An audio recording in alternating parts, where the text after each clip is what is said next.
From the previous activity, we should see that the slopes of perpendicular lines have the product -1, as shown in this formula here. So we can use that formula to check if two lines are perpendicular or not. So in example 1, let's state an equation of a line that is parallel to and perpendicular to a line with equation -2x plus 1.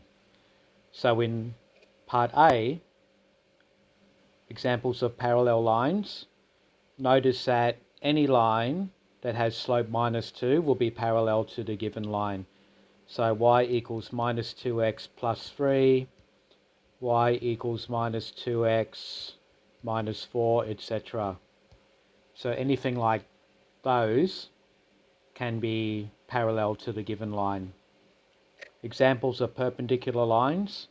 Well, given that the slope of the original line is -2, what would be the slope of the perpendicular line? One way you can do this quickly is we take the number -2 and write 1 on it. Then we take that and flip it over, and then we change the sign.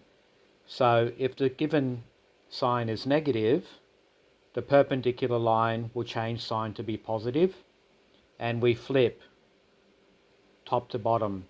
So 2 on 1 becomes 1 on 2. So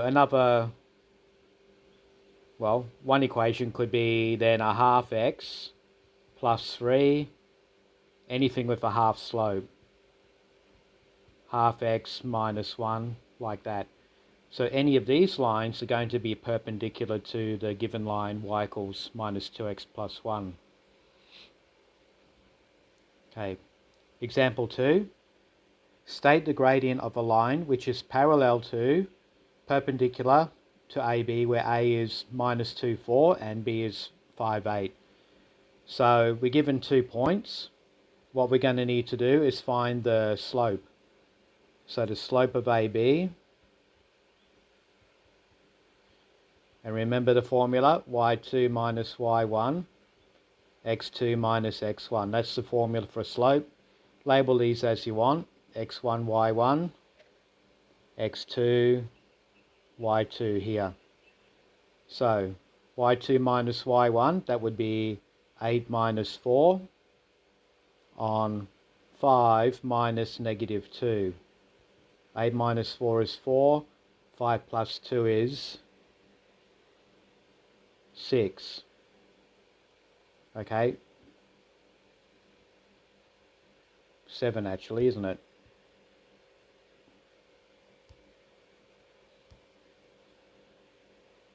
Seven. So the slope is 4 on 7. Okay, so that means for a parallel line, the slope is going to be 4 on 7, any parallel line. If it is a perpendicular line, the perpendicular line would be -7 on 4. So basically take your fraction and flip it over and change the sign. Okay.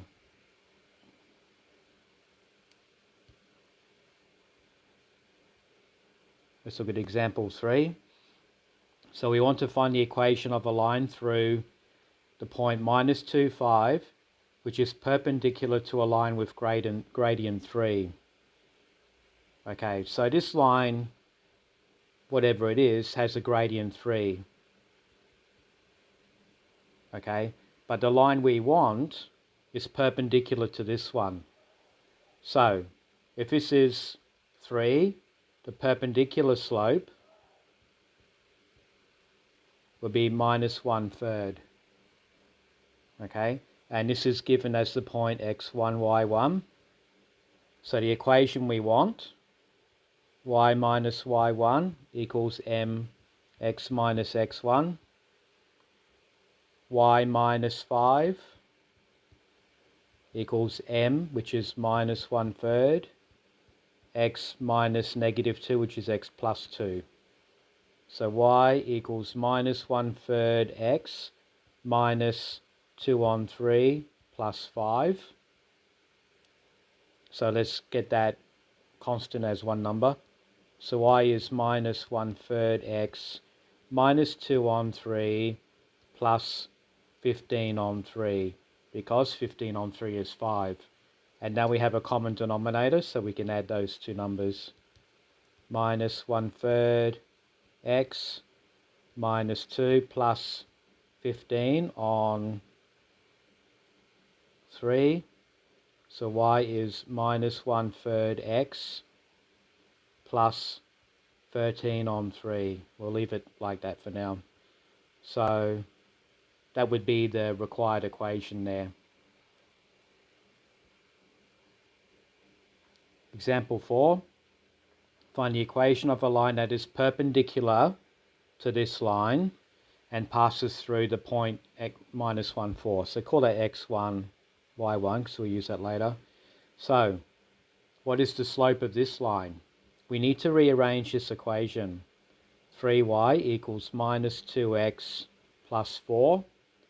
Y is minus 2 on 3x plus 4 on 3, because we're dividing both sides by 3. So the slope is minus 2/3. Now, the slope you want is perpendicular to this one. So we must flip over the fraction and change the sign. That is the slope that's required. So we write our formula for the straight line. Y minus y1 equals mx minus x1. And put the numbers in. So y minus 4 equals m, which is 3 on 2. X minus negative 1, x plus 1. Let's expand. Y minus 4 equals 3 on 2x plus 3 on 2. Bring the 4 over. 3 on 2x plus 3 on 2 plus 4. Y equals 3 on 2x plus 3 on 2 plus 8 on 2, because that equals 4.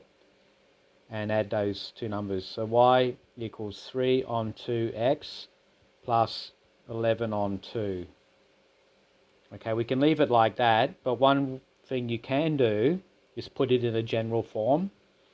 So to do that, we multiply everything by 2. So we'll end up with 2y equals 3x plus 11.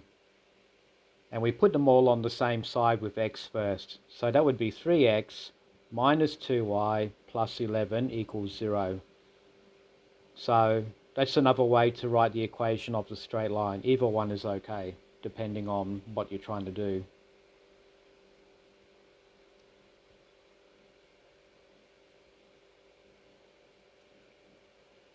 Here's another example. Okay, so we're going to draw a number plane and then put the triangle ABC onto the number plane. The vertices are 5, 0, 8, 4, and 0, 10. So let's draw the triangle first. So A is 5, 0, 1, 2, 3, 4, 5, 0 here. B is 8, 4, 1, 2, 3, 4, 5, 6, 7, 8, 1, 2, 3, 4 is here. This is B, this is A. C is 0, 10. 1, 2, 3, 4, 5, 6, 7, 8, 9, 10 here. So you'll have a triangle here. So we draw that first. Okay, you've got the grid, so it should be okay to do it properly. Okay, so that's your triangle. Part A. Show that the line AB has equation 3y equals 4x minus 20. So that's this line here. So first thing we need is our slope. Okay, so slope AB.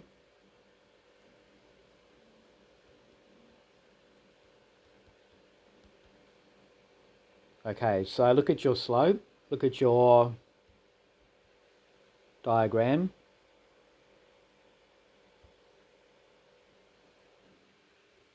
Okay, you could actually just draw a triangle here. What's your slope? The rise on run. So this is rise 4, run 3. So your slope of that line is 4 on 3. That's a quick way to do it. We don't need the formula.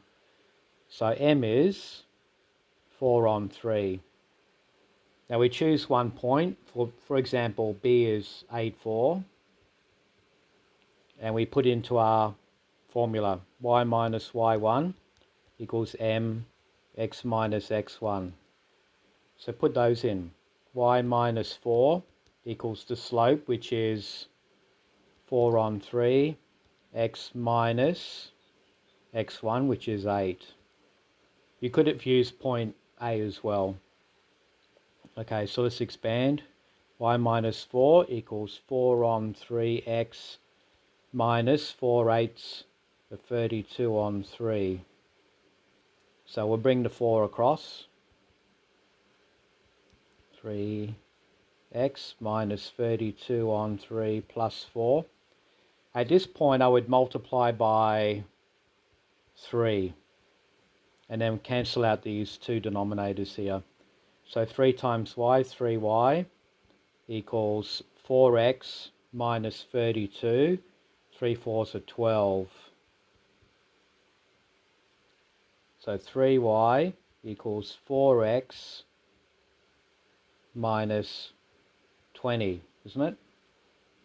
But it's just rearranged a different way. So 3y equals 4x minus 20. That's the same. Okay, so that's finished.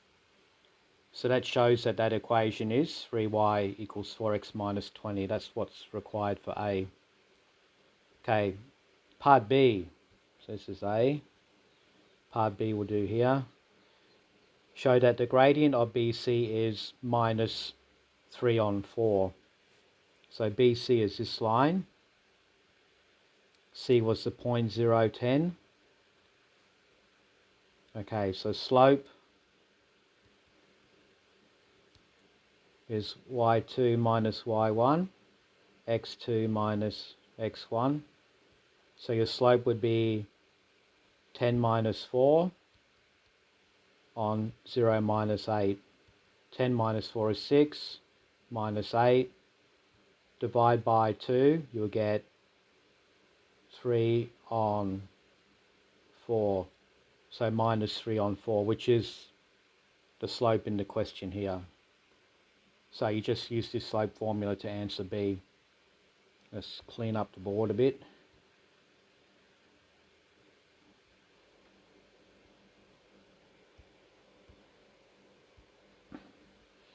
Okay, part C.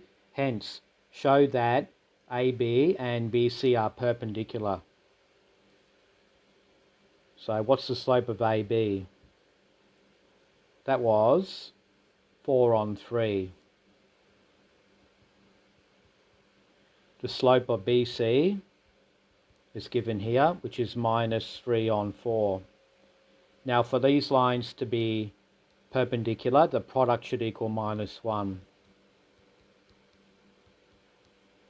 Multiply out, you get minus 1. So if the product of the slopes is minus 1, then the lines are perpendicular.